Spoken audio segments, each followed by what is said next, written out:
إن الحمد لله نحمده ونستعينه ونستغفره ونعوذ بالله من شرور أنفسنا ومن سيئات أعمالنا من يهده الله فلا مضل له ومن يضلله فلا هادي له وأشهد أن لا إله إلا الله وحده لا شريك له وأشهد أن محمدًا عبده ورسوله يا أيها الذين آمنوا اتقوا الله حق تقاته ولا تموتن إلا وأنتم مسلمون يا أيها الناس اتقوا ربكم الذي خلقكم من نفس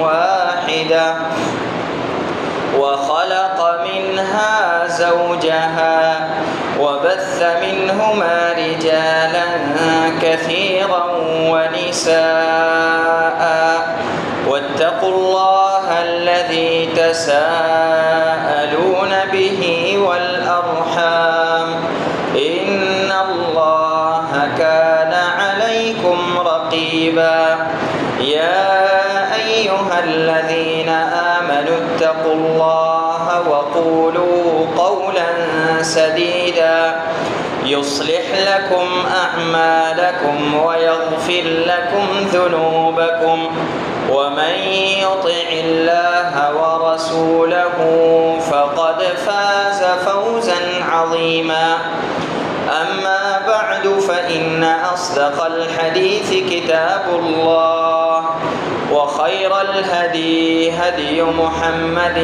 صلى الله عليه وسلم وشر الأمور محدثاتها وكل محدثة بدعة وكل بدعة ضلالة وكل ضلالة في النار أعوذ بالله السميع العليم من الشيطان الرجيم من همزه ونفخه ونفثه بسم الله الرحمن الرحيم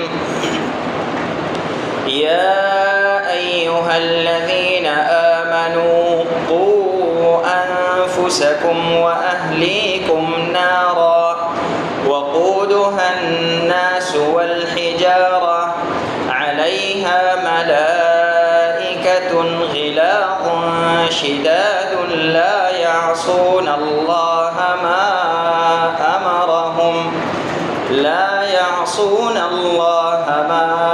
أمرهم ويفعلون ما يؤمرون